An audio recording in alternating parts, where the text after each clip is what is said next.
Aviwe Mtila standing by for us with reaction. Aviwe, I understand that a little earlier on you were trying to get some reaction from one of our former presidents here in South Africa in the form of Thabo Mbeki. Have you been able to get that reaction from him in terms of his comrade passing away last night? Well, we'll get that reaction in terms of the foundation itself. You'd understand that former President Thabo Mbeki is currently in Geneva, out of the country, together with the CEO of the Thabo Mbeki Foundation. But the person who will speak to is Geraldine Fraser-Moleketi, just after 1 o'clock, who is the chairperson of the foundation. A significant place to be, Masejo, given how close the former President Thabo Mbeki as well as Aziz Pahad were. It dates back to a relationship that started in the 1960s. 1964 is when Aziz Pahad was exiled. Right up until 1990, he was exiled into countries such as the United Kingdom, Angola, and Zambia, just some of the countries that he was in. That's where they forged quite a close relationship with former President Thabo Mbeki, right up into, of course, his presidency, where we do understand he was a Deputy Minister of Foreign Affairs, Aziz Pahad. In fact, he was termed as one of the most senior Deputy Ministers that there ever was in that Department of Foreign Affairs. He made significant strides. You look just in the African continent, where he tried to bring peace in countries like the Democratic Republic of Congo, in Burundi, some of those countries that he was at the fore in forging relations and those peace talks, not only just in the African continent, but you are to go to the US-led conflict in Iraq. He was at the forefront of trying to stop that, even crisscrossing the borders, traveling between Pretoria and Baghdad, where he tried to have conversations with Saddam Hussein just to sort of oblige to that UN weaponry statute. So some of those deep roots he had internationally, and quite a significant position that he was put in, Aziz Pahad, as the Deputy Foreign Affairs Minister, given that even in exile, he was at the fore in advocating for peace, even getting other countries to stand by the side of the revolution itself and just oppose what was happening and the atrocities happening in apartheid South Africa. I've been getting those reactions, Masejo, even earlier on, speaking to the Secretary General of the African National Congress, Fikile Mbalula, who reiterated the significance and the importance that Aziz Pahad played. Not only him, of course, as well as his older brother, Esop Pahad. You understand that both of them are losing their lives this year. In that conversation I had with the Secretary General Mbalula, he mentioned how, as intelligent as he was, forging, even the relationship with the former President Thabo Mbeki, where he was, one of the most trusted people alongside President Thabo Mbeki, Mbalula sort of reiterated that was evident in those NEC meetings. It was evident in the voice whenever he spoke out, but he was one that would always choose to be in the background, not liking the spotlight much,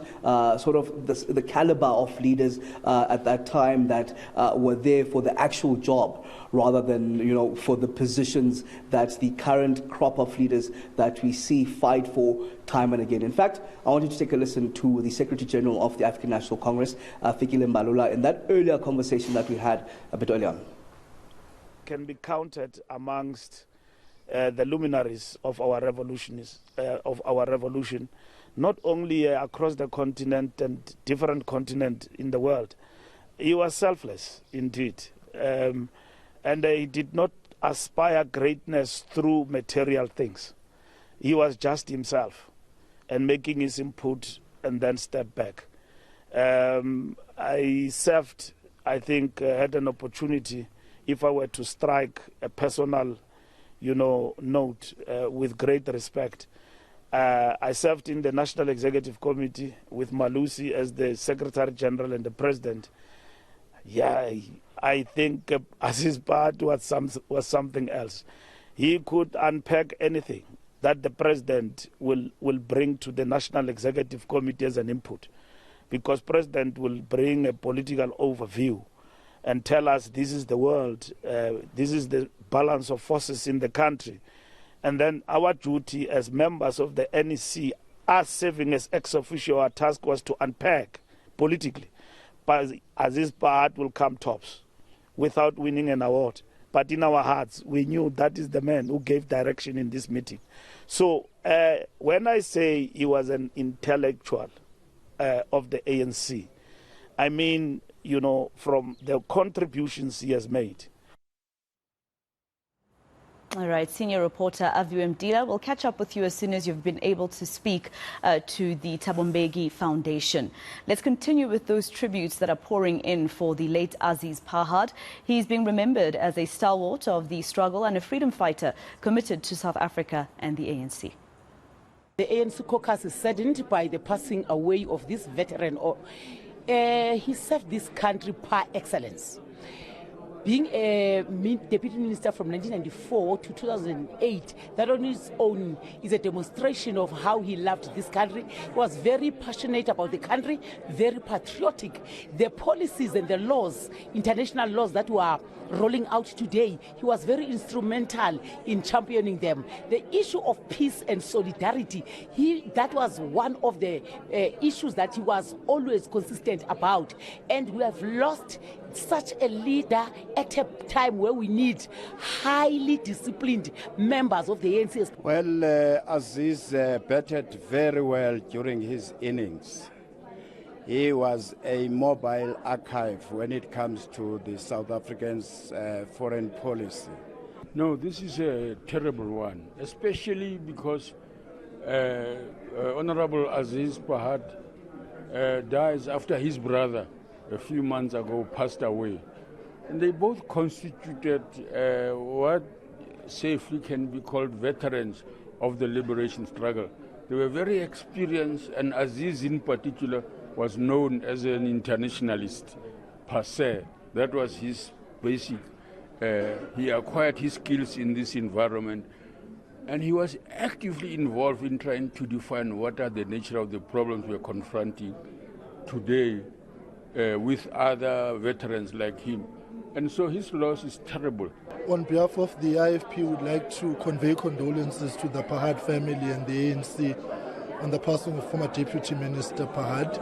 He had a very profound work ethic and a dedication to the cause of freedom and democracy.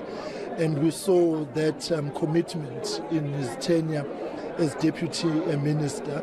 And we believe that he made a meaningful contribution to South Africa and the international community on the basis of his beliefs and the policy outlook that he had. And so it's a very sad and big loss, because Aziz